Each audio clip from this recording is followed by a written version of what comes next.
Yo mga idol, kamusta? Sports Talk PH nga pala. Ang pahayag ni Tapales, pag-usapan natin yan mga idol. Ngunit bago ang lahat ay huwag kakalimutang mag-subscribe at i-click ang notification bell button for more sports talk. So kulang-kulang 3 linggo na nga lamang po ang inaantay natin at magaganap na ang pinakamalaking laban para sa ating mga Pinoy boxing fans ngayong taon. At yan nga po ay walang iba kundi ang sagupaan sa pagitan ng ating pambato na si Unified IBF and WBA Super Bantamweight World Champion Marlon Tapales at ng undefeated 4-division World Champion Japanese Monster na Oya Inoue. Subalit bagamat nga po inaasahang lalabas bilang heavy underdog ang ating kababayan sa gabi ng kanilang undisputed title fight, ay hindi po talaga natitinag si Tapales dito. At bagkus kumpiyansa talaga itong makukuha niya ang panalo at na maipapatikim niya ang kauna-unahang talo ni Inoue sa kanyang professional boxing career. Isang napakagandang senyalis po ito kasi patunay lamang ito na hindi lang basta-basta lumalaban si Tapales para sa malaking pera na kikitain niya kay Inoue, kundi para makapagbigay talaga ng karangalan para sa ating bansang Pilipinas. Ayon naman po sa latest interview ni Tapales, ay gusto niya daw talagang mabasag ang record bilang kauna-unahang Pinoy boxer na maging isang ganap na undisputed world champion sa buong kasaysayan ng Philippine boxing. Bukod dyan ay gusto niya daw talagang talunin si Inoue sa loob ng 12 rounds. I-enjoy niya daw talaga ang magiging laban nila. At gusto niya din daw talagang maramdaman at matikman ang mga suntok ni Inoue. Lalo pat sinasabi umano ng karamihan ay napakabagsik ng kamao nito.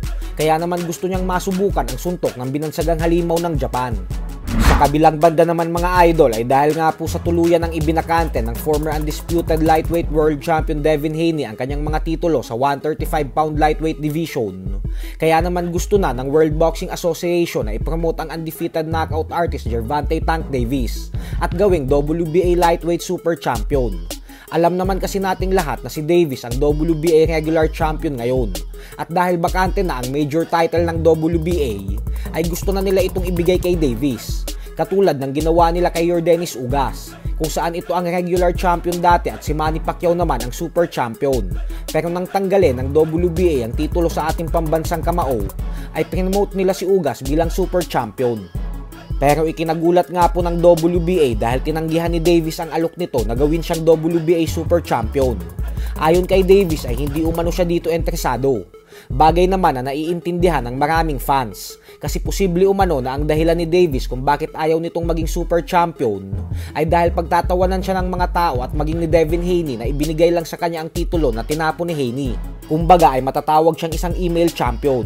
Katulad ng tawag ngayon ni Terence Crawford sa bagong IBF Welterweight World Champion Jaron Boots Ennis. Mas tataas din ang respeto ng mga fans kay Davis kung magiging super champion siya sa pamamagitan ng paglaban, kung saan nakataya ang titulo bilang bakanting belt. Kaya naman hindi din talaga natin masisisi si Davis kung bakit ayaw nitong iregalo na lang sa kanya basta-basta ang WBA Lightweight Super World Title Belt. So hanggang dito na lang po muna tayo mga idol. Sports Talk PH, kakaiba ang laban ng mga